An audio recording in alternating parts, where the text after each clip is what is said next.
നമസ്കാരം. മാർക്കറ്റ് വാച്ചിലേക്ക് വീണ്ടും സ്വാഗതം. വളരെ പ്രധാനപ്പെട്ട സംഭവവികാസങ്ങളാണ് ഈ വാരം നടന്നത്. ഏറ്റവും പ്രധാനം അമേരിക്കൻ ഫെഡറൽ റിസർവ് 0.5% പലിശ വർദ്ധിപ്പിക്കുവാൻ തീരുമാനിച്ചതാണ്. ദീർഘനാളുകൾക്ക് ശേഷമാണ് അമേരിക്കൻ ഫെഡറൽ റിസർവിൻ്റെ ഈ തീരുമാനം വന്നത്. ആഗോളതലത്തിൽ തന്നെ ഇതിൻ്റെ ചലനങ്ങൾ വളരെ വലുതായിരിക്കും എന്നാണ് പൊതുവെ വിലയിരുത്തപ്പെടുന്നത്. ഇന്ത്യൻ ഓഹരി വിപണിയും സ്വാഭാവികമായിട്ടും വളരെ ആകാംക്ഷയോടെയാണ് ഫെഡറൽ റിസർവിൻ്റെ തീരുമാനത്തെ കാത്തിരുന്നത്. മറ്റൊരു പ്രധാനപ്പെട്ട കാര്യം, ആഗോളതലത്തിൽ തന്നെ ഡോളർ കരുത്ത് നേടുന്നു. ക്രൂഡ് ഓയിലിൻ്റെ വില കുറഞ്ഞുകൊണ്ടേയിരിക്കുന്നു. സ്വർണത്തിൻ്റെയും വില കുറയുന്നു. ഇത്തരത്തിൽ ആഗോള സംഭവവികാസങ്ങൾ വളരെ പ്രധാനപ്പെട്ട ഘടകങ്ങളായി നിൽക്കുന്ന ഒരു വാരമാണ് ഈ കഴിഞ്ഞു പോയിരിക്കുന്നത്. ഇന്ത്യൻ ഓഹരി വിപണിയിൽ ഇതിൻ്റെ ചലനങ്ങൾ സ്വാഭാവികമായിട്ടും ഉണ്ടായിരുന്നു. ഈ വാരാന്ത്യത്തിലും നമ്മളത് കണ്ടു. മാത്രമല്ല, പാർലമെൻറ്റിൻ്റെ സമ്മേളനം തുടരുന്നു. GST ബിൽ നടപ്പ് സമ്മേളനത്തിൽ ഉണ്ടാകുമോ എന്ന് സംബന്ധിച്ച് കൂടുതൽ അവ്യക്തതകൾ ഇപ്പോഴും തുടരുന്നതും വിപണിയെ സമ്മർദ്ദത്തിൽ ആക്കുന്നുണ്ട്. ഈ വാരത്തിൻ്റെ വിശേഷങ്ങളിലേക്ക് പതുപോലെ കടക്കാം. ഹെഡ്ജ് സെക്യൂരിറ്റീസിൻ്റെ ചീഫ് എക്സിക്യൂട്ടീവ് ഓഫീസറായ എൻ ഭുവനേന്ദ്രനാണ് മാർക്കറ്റ് വാച്ചിൽ പങ്കെടുക്കുന്നത്. ഭുവനേന്ദ്രൻ, ഏറ്റവും ആദ്യം നമുക്ക് ഫെഡറൽ റിസർവ് തീരുമാനത്തിൽ നിന്ന് തുടങ്ങാം. ഫെഡിൻ്റെ ഈ തീരുമാനം സ്വാഭാവികമായിട്ടും എല്ലാവരും ആദ്യം കരുതുക FI ഫ്ലോ എത്രത്തോളം കുറയുമെന്നാണ്. പക്ഷേ ഇതെല്ലാം വിപണി ഏറെക്കുറെ ഡിസ്കൗണ്ട് ചെയ്തുകൊണ്ടാണ് ആ തീരുമാനം വന്ന ദിവസങ്ങളിലെല്ലാം തന്നെ പ്രതികരിച്ചത്.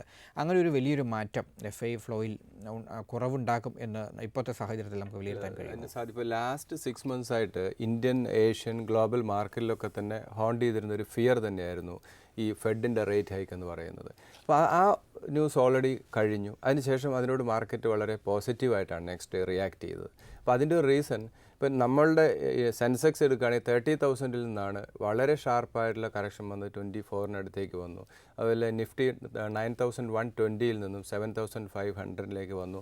ഇതിൻ്റെയൊക്കെ റീസൺ ഈ ഫെഡിൻ്റെ റേറ്റ് ഹൈക്ക് തന്നെയാണ്. ഒന്ന്, റേറ്റ് ഹൈക്കിനെ കുറിച്ചുള്ള ഫിയറും, രണ്ട്, റിഫോംസ് വളരെ സ്ലോ ആയി പോകുന്നു. ഇപ്പോൾ നേരത്തെ അഭിലാഷ് പറഞ്ഞ GST പോലെയുള്ള ബില്ലുകൾ പാസ്സാകുന്നില്ല, ലാൻഡ് അക്വിസിഷൻ ബില്ല് പാസ്സാകുന്നില്ല, പാർലമെൻറ്റ് കൂടുന്നു പിരിയുന്നു എന്നല്ലാതെ ഒരു പോളിസി ഡിസിഷനും വരുന്നില്ല. ഇതൊക്കെ FISൻ്റെ വിഡ്രോവലിനൊരു കാരണമായി. അപ്പോൾ ലാസ്റ്റ് 1 year ആയി FISൻ്റെ കണ്ടിന്യൂസ് വിഡ്രോവൽ തന്നെയാണ്. മോദി വന്നതിന് ശേഷം വന്നൊരു വലിയൊരു ഹ്യൂജ് ഫ്ലോ ഇന്ത്യയിലേക്ക് വന്നു. അതിനുശേഷം അതുപോലെ തന്നെ ആ ഫണ്ട് മുഴുവനും തിരിച്ചുപോയി. അപ്പോൾ ഇനി അതേ സമയത്ത് തന്നെ ഡൊമസ്റ്റിക് ഇൻസ്റ്റിറ്റ്യൂഷൻ വളരെ ശക്തമായി ഇന്ത്യൻ മാർക്കറ്റിനെ സപ്പോർട്ട് ചെയ്യുന്നത് നമ്മൾ കണ്ടു. അപ്പോൾ ഇനി ഫർദർ ഈ വീക്ക് പോലും FIS അത്രത്തോളം സെല്ലിംഗ് സൈഡിലല്ലെങ്കിലും ഡൊമസ്റ്റിക് ഇൻസ്റ്റിറ്റ്യൂഷൻ ആക്റ്റീവ് ബൈയിങ് മോഡിൽ തന്നെ ഉണ്ട്. അപ്പോൾ ഓൾറെഡി മാർക്കറ്റിൽ വളരെ ഷാർപ്പായിട്ടുള്ള ഒരു കറക്ഷനാണ്. നിഫ്റ്റിയിൽ 1,500 പോയിൻറ്റ്സിൻ്റെ കറക്ഷനും, സെൻസെക്സിലേസും 7,000 പോയിൻ്റ് കറക്ഷൻ, 6,000 പോയിൻ്റ് കറക്ഷനും ഓൾറെഡി സംഭവിച്ചു. അതുകൊണ്ടാണ് ഫെഡിൻ്റെ റേറ്റ് ഹൈക്ക് വന്നിട്ടും മാർക്കറ്റ് അതിനോട് നെഗറ്റീവായിട്ട് റിയാക്ട് ചെയ്യാത്തതിൻ്റെ ഒരു പ്രധാന റീസൺ അതാണ്. ഓൾറെഡി ഇത് ഡിസ്കൗണ്ടഡ് ആണ്. ഇനി ഫർദർ മാർക്കറ്റിനെ മൂവ് ചെയ്യിക്കണമെങ്കിൽ GST പാസ്സാകുക, 3rd quarter റിസൾട്ട് വരുന്നു, അതിൽ ബജറ്റിനെ കുറിച്ചുള്ള ഡിസ്കഷൻ ആയിരിക്കാം ഫർദർ മാർക്കറ്റിൻ്റെ മൂവ്. എന്തായാലും ഈ ഒരു ലെവലിൽ മാർക്കറ്റ് കൺസോളിഡേറ്റ് ചെയ്യാനുള്ള സാധ്യതയുണ്ട്. വീണ്ടും ഒരു ബോട്ടം ടച്ചിങ് ചിലപ്പോൾ ഉണ്ടാകാം. ചെറിയ ഏതെങ്കിലും ന്യൂസ് വരികയാണെങ്കിൽ ഒന്നുകൂടെ മാർക്കറ്റ് കറക്റ്റ് ചെയ്യാനുള്ള പോസിബിലിറ്റി ഉണ്ട്. പക്ഷേ അതിനുശേഷം ഗ്രാജുവലി മാർക്കറ്റിൽ റിക്കവറി സംഭവിക്കാനുള്ള സാധ്യതയാണ് കാണുന്നത്. കാരണം നമ്മളുടെ ഈ മാക്രോ സിറ്റുവേഷൻ എല്ലാം ബെറ്റർ സോണിൽ പോകുന്നു. നേരത്തെ അഭിലാഷ് പറഞ്ഞ ക്രൂഡ് ഓയിൽ പ്രൈസ്, അങ്ങനെയുള്ള കാര്യങ്ങളൊക്കെ ഇന്ത്യയെ സംബന്ധിച്ച് വളരെ ഫേവറബിളാണ്. അപ്പോൾ GDP, ഫിച്ചിൻ്റെ റേറ്റിംഗ്, അതുപോലെ ഗ്ലോബൽ റേറ്റിംഗ് ഏജൻസിയൊക്കെ GDP 7.5-ലേക്ക് വരാനുള്ള പോസിബിലിറ്റി, ഇപ്പോൾ ഓൾറെഡി വന്ന ഡാറ്റകൾ IIP, ഇൻഫ്ലേഷനൊക്കെ ബെറ്ററാണ്. അപ്പോൾ ഓവറോൾ ഇന്ത്യയുടെ എക്കണോമിക് സിറ്റുവേഷൻ നല്ല ഷേപ്പിൽ മൂവ് ചെയ്യുന്നു. ഇപ്പോൾ റിഫോംസ് കുറച്ചുകൂടെ ഫാസ്റ്റ് ആവുകയാണെങ്കിൽ വീണ്ടും FIS വളരെ ശക്തമായിട്ട് തിരിച്ചു വരും. അത് മാർക്കറ്റിൻ്റെ പുതിയ ഹൈ, ഇപ്പോൾ റീസെൻറ്റ് ഹൈ ബ്രേക്ക് ചെയ്യാൻ പോകാനുള്ള സാധ്യത, അത് 2016-ൽ സംഭവിക്കാനുള്ള സാധ്യത വളരെ കൂടുതലാണ്. കാരണം ലാസ്റ്റ് 1 year കണ്ടിന്യൂസ് ഇൻവെസ്റ്റേഴ്സിനെ സംബന്ധിച്ചും മാർക്കറ്റിനെ സംബന്ധിച്ചും നഷ്ടങ്ങളുടെ വർഷം തന്നെയായിരുന്നു. അതിനുശേഷം 2016 മാർക്കറ്റിനെ സംബന്ധിച്ച്, പക്ഷെ അതും മാർക്കറ്റ് ബെറ്ററായിട്ടുള്ളൊരു ബഡ്ജറ്റ് മാർക്കറ്റ് പ്രതീക്ഷിക്കുന്നുണ്ട്. എനിക്ക് തോന്നുന്നു അത് സംഭവിക്കാനുള്ള സാധ്യത കൂടുതലാണ്. FIS ഇന്ത്യൻ മാർക്കറ്റിലേക്ക് തിരിച്ചു വന്നെങ്കിൽ മാത്രമേ ഇന്ത്യൻ മാർക്കറ്റിൽ ഷാർപ്പായിട്ടുള്ള റിക്കവറി സംഭവിക്കുകയുള്ളൂ. ഏതൊക്കെ സമയത്ത് മാർക്കറ്റിൽ റൈഡ് സംഭവിച്ചിട്ടുണ്ടോ അതൊക്കെ തന്നെ FISൻ്റെ ഫ്ലോ കൊണ്ട് തന്നെയാണ്. അപ്പോൾ FISൻ്റെ വിഡ്രോവലാണ് ഇത്രത്തോളം ഷാർപ്പായുള്ള കറക്ഷൻ്റെ റീസൺ. അത് ഫെഡിൻ്റെ റേറ്റ് ഹൈക്ക്, റിഫോംസ് സ്ലോ ആകുന്നു, അങ്ങനെ ഒട്ടനവധി റീസൺസ് അതിനുണ്ട്. അപ്പോൾ അതൊക്കെ ഒരു പരിധിവരെ ഓവർകം ചെയ്യാൻ ഇന്ത്യൻ ഗവൺമെൻറ്റിന് സാധിക്കുകയാണെങ്കിൽ മാർക്കറ്റിൽ പുതിയ റൈഡിനുള്ള സാധ്യത കൂടുതലാണ്. ഇപ്പോഴത്തെ സാഹചര്യത്തിൽ പ്രത്യേകിച്ചും ഫെഡറൽ റിസർവിൻ്റെ ഈ തീരുമാനം ഇന്ത്യ അടക്കമുള്ള മാർക്കറ്റുകളിലേക്ക് ഒരു ഫണ്ട് ഫ്ലോയെ ലോങ് ടേമിൽ ഏത് തരത്തിലായിരിക്കും ബാധിക്കാൻ പോകുക? പ്രത്യേകിച്ചും 2016-ലും ഫെഡിൻ്റെ ഹൈക്ക് ഉണ്ടാകും എന്നൊരു പ്രവചനമുണ്ട്. ഇനിയെടുത്ത ഹൈക്ക് മാർച്ചിൽ വരാനുള്ളൊരു പോസിബിലിറ്റി എനിക്ക് തോന്നുന്നില്ല. ആ മാർച്ചിൽ ഒരു ഹൈക്ക് വരാനുള്ള പോസിബിലിറ്റി കുറവാണ്. അവിടുത്തെ ഫണ്ടിൻ്റെ കോസ്റ്റ് കൂടുന്നത് നമ്മളുടെ രാജ്യത്തേക്കുള്ള ഫണ്ടിൻ്റെ ഫ്ലോയെ എന്നുവെച്ചാൽ ലോൺ എടുത്തൊക്കെ വരുമ്പോൾ ആ കോസ്റ്റ് കൂടും. എന്നാൽ അതിൽ കൂടുതൽ റിട്ടേൺ ഏതെങ്കിലും രാജ്യത്ത് ലഭിച്ചാൽ, ഇപ്പോൾ 7.5 GDP നിൽക്കുന്നു, ബെറ്റർ എക്കണോമിക് ഗ്രോത്ത് വരികയാണെങ്കിൽ, റിഫോംസ് ഫാസ്റ്റായിട്ട് കൊണ്ടുപോകാൻ ഗവൺമെൻറ്റിന് സാധിക്കുകയാണെങ്കിൽ, റിട്ടേൺ ആണ് എല്ലാ രാജ്യത്തെ സംബന്ധിച്ചും എല്ലാ കമ്പനികളെ സംബന്ധിച്ചും എല്ലാ ഇൻവെസ്റ്റേഴ്സിനെ സംബന്ധിച്ചും അവരുടെ മോർ ഫോക്കസ് എന്ന് പറയുന്നത് റിട്ടേൺ ആണ്. അപ്പോൾ കോസ്റ്റ് ഓഫ് ഫണ്ട് കൂടുമ്പോൾ അതിൽ കൂടുതൽ റിട്ടേൺ ഏതെങ്കിലും രാജ്യത്ത് ലഭിക്കുകയാണെങ്കിൽ ആ രാജ്യത്തേക്ക് സ്വാഭാവികമായിട്ടും ഫ്ലോ പോകും. അപ്പോൾ ഇന്ത്യയെ സംബന്ധിച്ച് ഈ ഗ്രോത്ത് നിലനിർത്താൻ സാധിക്കുകയാണെങ്കിൽ സ്വാഭാവികമായിട്ടും ഇന്ത്യയിലേക്ക് FISൻ്റെ ഫ്ലോ കൂടുതൽ വരാനാണ് സാധ്യത. ഇപ്പോഴത്തെ കറണ്ട് ലെവൽ ഇനിയൊരു വലിയ ഹ്യൂജ് വിഡ്രോവൽ ഇപ്പോഴത്തെ സാഹചര്യത്തിൽ വളരെ സാധ്യത കുറവാണ്. ഫ്ലോ ഇന്ത്യയിലേക്ക് വരാനാണ് സാധ്യത. ഓൾറെഡി വലിയൊരു ഫ്ലോ പുറത്ത് പോയി കഴിഞ്ഞു. എനിക്കൊന്ന് അടുത്തൊരു ബെറ്റർ ഓപ്പർച്യൂണിറ്റി വരികയാണെങ്കിൽ ഇന്ത്യയിലേക്ക് കൂടുതൽ ഫ്ലോ വരാനുള്ള സാധ്യത കൂടുതലും അത് ഇന്ത്യൻ മാർക്കറ്റിനെ പുതിയ ഉയരങ്ങളിലേക്ക് പോകാനുള്ള സാധ്യതയും കൂടുതലാണ് കാണുന്നത്. ഓക്കെ, ഈ ലക്കം ലഭിച്ച കത്തുകളിലേക്ക് നമുക്ക് ഇനി പോകാം. അതിനുമുമ്പ് ഒരു ചെറിയ ഇടവേള.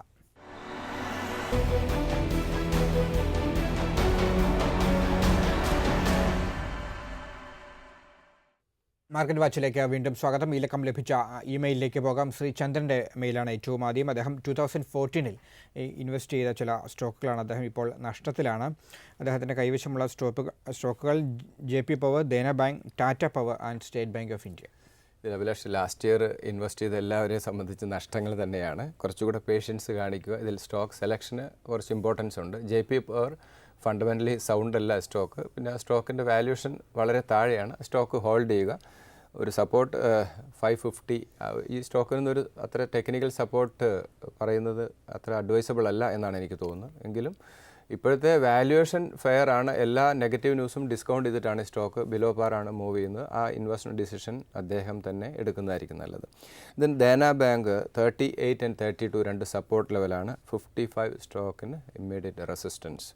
ദെൻ ടാറ്റ പവർ ഫണ്ടമെൻ്റലി ഈ സ്റ്റോക്ക് സൗണ്ടാണ്. പവർ സെക്ടറിലൊക്കെ തന്നെ ഒരു മൂവ് വരാനുള്ളൊരു സാധ്യതയുണ്ട്. വീണ്ടും ഒരു കറക്ഷൻ 55 ലെവലിലേക്ക് സ്റ്റോക്ക് വരികയാണെങ്കിൽ ഇവൻ റിസ്ക് എടുക്കാൻ പറ്റുന്ന നിക്ഷേപകർക്ക് ഈ കറണ്ട് ലെവൽ പോലും എനിക്ക് തോന്നുന്നു ഇൻവെസ്റ്റ്മെൻറ്റിന് പരിഗണിക്കാം. രണ്ട് ടെക്നിക്കൽ സപ്പോർട്ട് എന്ന് പറയുന്നത് ഒന്ന് 55 and 50 രണ്ട് സപ്പോർട്ടാണ്. 72 ആണ് സ്റ്റോക്കിലെ ഒരു സ്ട്രോങ് റെസിസ്റ്റൻസ് ആണ്. ഈ സ്റ്റോക്ക് ഇൻവെസ്റ്റ്മെൻറ്റിന് പരിഗണിക്കാവുന്നതാണ്. അടുത്ത അദ്ദേഹത്തിൻ്റെ ഫണ്ടമെൻ്റലി വളരെ സൗണ്ടായിട്ടുള്ള സ്റ്റേറ്റ് ബാങ്ക് ഓഫ് ഇന്ത്യയാണ്. State bank of India last 1 year ആയിട്ട് മൈനസ് റിട്ടേൺ ആണ്. പക്ഷേ ഇപ്പോഴത്തെ വാല്യുവേഷൻ വളരെ ഫെയർ ആണ്. ഇപ്പോഴത്തെ ഒരു സ്ട്രോങ് ഫ്രണ്ട് റൺ സ്റ്റോക്കിൽ റെക്കമെൻഡ് ചെയ്യാവുന്ന ഒരു ബാങ്കിങ് സ്റ്റോക്ക് തന്നെയാണ് state bank of India. Fair വാല്യൂവിലാണ് സ്റ്റോക്ക് മൂവ് ചെയ്യുന്നത്. ഞാൻ തന്നെ പലപ്പോഴും റെക്കമെൻഡ് ചെയ്ത സ്റ്റോക്കാണ്. ഈ വർഷം ഈ സ്റ്റേറ്റ് ബാങ്ക് ഓഫ് ഇന്ത്യ നന്നായി പെർഫോം ചെയ്യാനുള്ള സാധ്യത വളരെ കൂടുതലാണ്. നമുക്കറിയാം ലാസ്റ്റ് 2 ക്വാർട്ടർ റിസൾട്ട് പോലും വളരെ ബെറ്റർ ആയിരുന്നു. 220 and 200 ലെവലിലേക്ക് വരാനുള്ള പോസിബിലിറ്റി കുറവാണ്. പക്ഷേ ഗ്ലോബലി ഏതെങ്കിലും നെഗറ്റീവ് ന്യൂസ് അതല്ലെങ്കിൽ റിസൾട്ട് മോശമാവുക, എന്തായാലും ജനുവരിയോട് കൂടി വീണ്ടും റിസൾട്ട് സീസൺ സ്റ്റാർട്ട് ചെയ്യുന്നു 3rd quarter. അങ്ങനെ റിസൾട്ടുകൾ മോശമാവുകയാണെങ്കിൽ മാത്രമേ ആ ഒരു ലെവൽ വരാൻ സാധ്യതയുള്ളൂ. ഒരു സ്ട്രോങ് സപ്പോർട്ട് സോണായിട്ട് 220 ഹോൾഡ് ചെയ്യുന്നു. അതുപോലെ തന്നെ ഇപ്പോഴത്തെ കറണ്ട് ലെവൽ ഒരു ഇൻവെസ്റ്റ്മെൻറ്റിന് പരിഗണിക്കാവുന്ന ഒരു സ്റ്റോക്ക് തന്നെയാണ്. പിന്നെ സ്റ്റോക്ക് മാർക്കറ്റ് ഇൻവെസ്റ്റ്മെൻ്റ് ഒക്കെ തന്നെ അടുത്തൊരു 2 to 3 year ടൈം ഫ്രെയിമിൽ ഇൻവെസ്റ്റ്മെൻറ്റ് നടത്തുന്നതായിരിക്കും നല്ലത്. ഇപ്പോൾ നമ്മൾ നേരത്തെ ഡിസ്കസ് ചെയ്തു ഫോറിൻ ഇൻസ്റ്റിറ്റ്യൂഷൻ്റെ ഫ്ലോയെക്കുറിച്ചൊക്കെ. ഇക്കണോമിയിൽ എന്തെങ്കിലും ബെറ്റർ ആയിട്ടുള്ള സൈൻ, ഓൾറെഡി ബെറ്റർ സൈൻ കാണുന്നുണ്ട്. കാരണം GDP ആണെങ്കിലും IIP ആണെങ്കിലും ഒക്കെ തന്നെ വളരെ ബെറ്ററായിട്ട് കാണുന്നുണ്ട്. പ്രധാന ഒരു റീസൺ എന്ന് പറയുന്നത് റിഫോം ഫാസ്റ്റായിട്ട് കൊണ്ടുപോകാൻ സാധിക്കുന്നില്ല എന്നുള്ളതാണ്. ബില്ലുകൾ പാസ്സാകുന്നില്ല. അതൊരു കൺസേൺ തന്നെയാണ്. അതാണ് FISനെ വീണ്ടും ഇന്ത്യൻ മാർക്കറ്റിലേക്ക് വരാനുള്ളൊരു മടി എന്ന് പറയുന്നത്. പക്ഷേ എല്ലാ സാഹചര്യവും ബെറ്റർ ആകുകയാണെങ്കിൽ ഈ വർഷം ഈ സ്റ്റോക്കുകളൊക്കെ തന്നെ നന്നായി പെർഫോം ചെയ്യാൻ സാധ്യതയുണ്ട്. അതുകൊണ്ട് ഇൻവെസ്റ്റേഴ്സ് ഒരു ഷോർട്ട് ടൈം ഗെയിനുള്ള ഇൻവെസ്റ്റ്മെൻറ്റിലുപരി ലോങ് ടൈം വ്യൂയോടുകൂടി ഈ സ്റ്റോക്ക് മാർക്കറ്റിൽ, പ്രത്യേകിച്ചും സ്റ്റോക്ക് മാർക്കറ്റ് ഇൻവെസ്റ്റ്മെൻറ്റ് എന്ന് പറയുന്നത് നമ്മളൊരു FD പോലെ 5 to 6 അല്ലെങ്കിൽ 7 years എന്നുള്ള രീതിയിലും അല്ലെങ്കിൽ അടുത്ത ജനറേഷനുള്ള രീതിയിലുള്ള ഒരു ഇൻവെസ്റ്റ്മെൻ്റ് ആയിരിക്കും അഡ്വൈസബിൾ. അതിൽ സ്റ്റേറ്റ് ബാങ്ക് ഓഫ് ഇന്ത്യ നമ്മളുടെ ഡെപ്പോസിറ്റ് കിടക്കുന്ന ബാങ്കാണ്, നമ്മൾ എന്നും ബാങ്കിങ് ചെയ്യുന്ന ബാങ്കാണ്. അപ്പോൾ ആ സ്റ്റോക്ക് ഇപ്പോഴത്തെ വാല്യൂഷൻ വളരെ ഫെയർ വാല്യൂവിൽ, ഇപ്പോൾ ലാസ്റ്റ് റീസെൻറ്റ് ഹൈയിൽ നിന്ന് നമ്മൾ നോക്കുകയാണെങ്കിൽ 30% അടുത്ത് ഈ സ്റ്റോക്കിൽ കറക്ഷൻ സംഭവിച്ചു. അത് ഇൻവെസ്റ്റ്മെൻറ്റിന് പരിഗണിക്കാം. 220 ഒരു സ്ട്രോങ് സപ്പോർട്ട് സോണാണ്. ദെൻ 260 ആണ് സ്റ്റോക്കിൽ ഇമ്മീഡിയറ്റ് വരാവുന്ന ഒരു മൈനർ റെസിസ്റ്റൻസ്, ഒരു ടെക്നിക്കൽ റെസിസ്റ്റൻസ് ആണ്. ഒരു റൈഡ് സംഭവിക്കുകയാണ് ഈ ഒരു ലെവൽ ബ്രേക്ക് ചെയ്ത് പോകാനുള്ള സാധ്യതയുണ്ട്. കുറച്ചുകൂടെ സ്റ്റോക്കുകൾ അദ്ദേഹത്തിൻ്റെ പോർട്ട്ഫോളിയോയിൽ കൊണ്ടുവരുന്നത് നന്നായിരിക്കും. ഈ വർഷം ലോസാണ് എന്നോർത്ത് അദ്ദേഹം വറീഡാകേണ്ട കാര്യമില്ല. കാരണം സ്റ്റോക്ക് മാർക്കറ്റ് ലാസ്റ്റ് 1 year എല്ലാ ഇൻവെസ്റ്റേഴ്സിനെ സംബന്ധിച്ച് നഷ്ടങ്ങളുടെ വർഷമായിരുന്നു. അടുത്ത വർഷത്തോടുകൂടി മാർക്കറ്റിൽ റിക്കവറി സംഭവിക്കാനുള്ള സാധ്യത വളരെ കൂടുതലാണ്. അടുത്ത കത്തിലേക്ക് പോകാം. ആതിരയുടെ സ്റ്റോക്കുകൾ BHEL, Exide, NRB bearings, Sun Pharma and state bank of India. SBI നമ്മൾ നേരത്തെ തന്നെ ചർച്ച ചെയ്തതാണ്, അതുകൊണ്ട് BHEL തുടങ്ങാം. സ്റ്റോക്കുകളെല്ലാം ഫണ്ടമെൻ്റലി സൗണ്ടാണ്. ഇതിൽ BHELൊക്കെ എനിക്ക് തോന്നുന്നു നഷ്ടം സംഭവിച്ചിട്ടുണ്ടാകാം. വലിയൊരു റൈഡിന് ശേഷം 290, 280, 90 ലെവൽ പോയതിന് ശേഷം വന്നിരിക്കുന്ന കറക്ഷനാണ്. അപ്പോൾ എഗെയിൻ ഇൻവെസ്റ്റ്മെൻറ്റിന് പരിഗണിക്കുക 160 ആൻഡ് 140 വരാനുള്ള പോസിബിലിറ്റി കുറവാണ്. ഏതെങ്കിലും നേരത്തെ ഞാൻ പറഞ്ഞല്ലോ, ഷാർപ്പായിട്ടുള്ള ഏതെങ്കിലും നെഗറ്റീവ് ന്യൂസ് വരികയാണെങ്കിൽ മാത്രമേ ആ ഒരു ലെവൽ പോകാൻ സാധ്യതയുള്ളൂ. ഇപ്പോഴത്തെ സാഹചര്യത്തിൽ 160 എന്ന് പറയുന്ന ഒരു സ്ട്രോങ് സപ്പോർട്ട് സോണായിട്ട് ഹോൾഡ് ചെയ്യുന്നു. ഇപ്പോഴത്തെ വാല്യുവേഷൻ ഈ സ്റ്റോക്കിൽ ഫെയർ ആണ്. ഒന്നുകൂടെ ഈ സ്റ്റോക്ക് ആവറേജ് ചെയ്യുന്നത് നന്നായിരിക്കും. 210 ആണ് സ്റ്റോക്ക് ഇമ്മീഡിയറ്റ് വരാവുന്ന റെസിസ്റ്റൻസ്. ഒരു ലോങ് ടേം വ്യൂവിൽ ഈ സ്റ്റോക്ക് ഒരു 2 ഇയർ ടൈം ഫ്രെയിമോട് കൂടി ഒരു 20-25% റിട്ടേൺ നൽകാനുള്ള സാധ്യത വളരെ കൂടുതലാണ്. ദെൻ NRB ബെയറിംഗ് ആണ്. ഫണ്ടമെൻ്റലി സ്റ്റോക്കും വളരെ സൗണ്ടാണ്. 130, 110 രണ്ട് സപ്പോർട്ട് ലെവലാണ്. കറണ്ട് വാല്യുവേഷൻ പോലും ഫെയർ ആണ്. ഇൻവെസ്റ്റ്മെൻറ്റിന് പരിഗണിക്കാം. 190 ആണ് സ്റ്റോക്കിൽ ഇമ്മീഡിയറ്റ് വരാവുന്ന റെസിസ്റ്റൻസ്. ദെൻ സൺഫാർമയാണ്. ലാസ്റ്റ് വീക്ക് ഈ സ്റ്റോക്കിൽ ഒരു റൈഡ് സംഭവിച്ചു. സൺഫാർമയിലൊക്കെ തന്നെ അവരുടെ US ഉണ്ടായിരുന്ന സെയിൽസ് ഡൗൺ ആയി. 43% അടുത്ത് സെയിൽസ് ഡൗൺ ആയി. റിസൾട്ടും മോശമായിരുന്നു. അപ്പോൾ അതിൻ്റെ റിഫ്ലക്ഷൻ നമ്മൾ ഈ സ്റ്റോക്കിൽ കണ്ടു. ലാസ്റ്റ് 2 വീക്സ് ആയിട്ട് സ്റ്റോക്കിൽ വളരെ ഷാർപ്പായിട്ടുള്ള കറക്ഷന് ശേഷം ഒരു റിക്കവറി സൈൻ കണ്ടു. അഗെയിൻ 730 ഈ സ്റ്റോക്കിൽ ഇമ്മീഡിയറ്റ് വരാവുന്ന ഒരു സപ്പോർട്ട് ലെവലാണ്. ഇപ്പോഴത്തെ വാല്യുവേഷൻ കുറച്ചൊരു ഹയർ വാല്യൂവിലാണ്. അടുത്തൊരു കറക്ഷനിലേക്ക് മാർക്കറ്റ് പോകുമ്പോൾ മാത്രം ഇൻവെസ്റ്റ്മെൻറ്റിന് പരിഗണിക്കുക. ദെൻ 680 രണ്ട് സപ്പോർട്ട് ലെവലാണ്. 680 വരാനുള്ള പോസിബിലിറ്റി കുറവാണ്. പക്ഷേ സ്റ്റോക്ക് മാർക്കറ്റാണ്, പ്രത്യേകിച്ചും ഫാർമ സെക്ടറാണ്. ഏതെങ്കിലും പ്രൊഡക്റ്റിൻ്റെ ബാൻ അതല്ലെങ്കിൽ ഏതെങ്കിലും നെഗറ്റീവ് ന്യൂസ് വരികയാണെങ്കിൽ ചിലപ്പോൾ ആ ലെവലിലേക്ക് വരാം. അങ്ങനെയാണെങ്കിൽ അതൊരു ഇൻവെസ്റ്റ്മെൻറ്റ് ഓപ്പർച്യൂണിറ്റിയാണ്. 900 ആണ് സ്റ്റോക്കിൽ ഇമ്മീഡിയറ്റ് വരാവുന്ന റെസിസ്റ്റൻസ്. BHEL, എക്സൈഡ് ഓൾറെഡി ഞാൻ ഡിസ്കസ് ചെയ്യാൻ വിട്ടുപോയത്. എക്സൈഡ് ഫണ്ടമെൻ്റലി വളരെ സൗണ്ടാണ്. എക്സൈഡ് 130, 110 ഈ ലെവൽ ഇൻവെസ്റ്റ്മെൻറ്റിന് പരിഗണിക്കാം. 170 ആണ് എക്സൈഡിൽ ഇമ്മീഡിയറ്റ് വരാവുന്ന റെസിസ്റ്റൻസ്. ഈ സ്റ്റോക്കുകളെല്ലാം തന്നെ BHEL, എക്സൈഡ്, NRB ബെയറിംഗ്, അതുപോലെ തന്നെ സൺഫാർമ ഫണ്ടമെൻ്റലി സൗണ്ടാണ്. അടുത്ത കറക്ഷനോടുകൂടി ഈ സ്റ്റോക്ക് ഒന്നുകൂടെ ആവറേജ് ചെയ്യുന്നത് നന്നായിരിക്കും. മാർക്കറ്റ് വാച്ചിൽ ഒരു ഇടവേള കൂടി.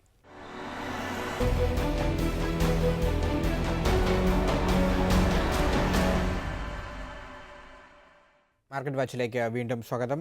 അടുത്ത ഇമെയിലിലേക്ക് പോകുന്നു. ബിജു നായർ, ടാറ്റ സ്റ്റീൽ, ഗ്രോവർ ആൻഡ് വെയിൽ, state bank of India, Sun Pharma, spice jet. SBI ഈ പട്ടികയിലുമുണ്ട്. SBI നമ്മൾ നേരത്തെ തന്നെ സെർച്ച് ചെയ്തതാണ്. ഈ 4 സ്റ്റോക്കുകൾ ഇനി എല്ലാവരും ലിസ്റ്റിലും സ്റ്റേറ്റ് ബാങ്ക് ഓഫ് ഇന്ത്യ ഉണ്ട്. ഇപ്പോഴത്തെ വാല്യുവേഷൻ ഫെയർ ആണ്. വീണ്ടും ഇൻവെസ്റ്റ്മെൻറ്റിന് പരിഗണിക്കാവുന്ന ഒരു സ്റ്റോക്കാണ്. ഇതിൽ ടാറ്റ സ്റ്റീൽ ഫണ്ടമെൻ്റലി സൗണ്ടാണ്. ലാസ്റ്റ് വീക്ക് വളരെ ഷാർപ്പായിട്ടുള്ള ഒരു റിക്കവറി ഈ സ്റ്റോക്കിൽ നമ്മൾ കണ്ടു. 220, 200 എപ്പോഴും 200 ലെവലിൽ നിന്നും വളരെ ഷാർപ്പായിട്ടുള്ള ഈ സ്റ്റോക്കിൽ റിക്കവറി സംഭവിക്കുന്നുണ്ട്. 280 വളരെ ക്ലോസ് ആയിട്ട് നമ്മൾ വാച്ച് ചെയ്യണം. കാരണം 280 ലെവൽ ബ്രേക്ക് ചെയ്ത് ട്രേഡ് സ്റ്റെബിലൈസ് ചെയ്താൽ അനതൊരു റൈഡ് പ്രതീക്ഷിക്കാം. അതല്ലെങ്കിൽ ആ ലെവലിൽ നിന്ന് വീണ്ടും ഒരു കറക്ഷൻ സംഭവിക്കാനുള്ള ഒരു സാധ്യത ഉള്ളതുകൊണ്ട് ലോവർ ലെവൽ ഇൻവെസ്റ്റ്മെൻറ്റ് നടത്തിയ ഇൻവെസ്റ്റേഴ്സ് ടാറ്റ സ്റ്റീലിൽ short time point of view ഒരു പ്രോഫിറ്റ് ബുക്കിംഗ് അഡ്വൈസബിൾ ആയിരിക്കും. അതുകൊണ്ട് വളരെ ക്ലോസ് ആയിട്ട് 280 വാച്ച് ചെയ്യുക. അതിനുശേഷം ആ സെല്ലിംഗ് ഡിസിഷൻ എടുക്കുക.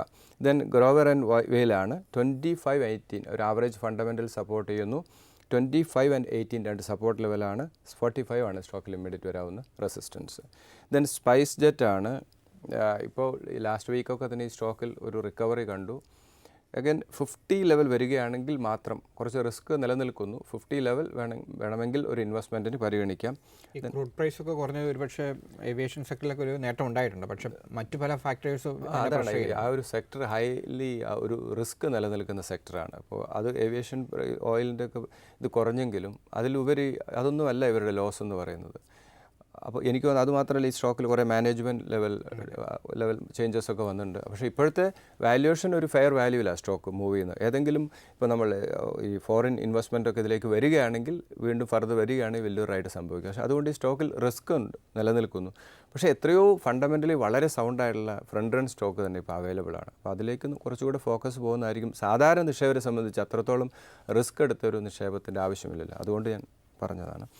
അതിൽ 90 ആണ് സ്റ്റോക്കിൽ ഇമ്മീഡിയറ്റ് വരാവുന്ന റെസിസ്റ്റൻസ്. ഒരു 90 ലെവലിൽ വരികയാണെങ്കിൽ എനിക്ക് തോന്നുന്നത് ആ സ്റ്റോക്കിൽ നിന്ന് എക്സിറ്റ് ചെയ്ത് വീണ്ടും റീ എൻട്രി ചെയ്യുന്ന ഒരു സ്ട്രാറ്റജി ആയിരിക്കും നല്ലത് സ്പൈസ് ജെറ്റിനെ സംബന്ധിച്ച്.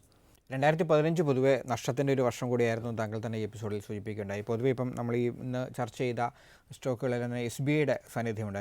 എല്ലാവരും പറയുന്നുണ്ട് എസ് ബി ഐയുടെ കാര്യം.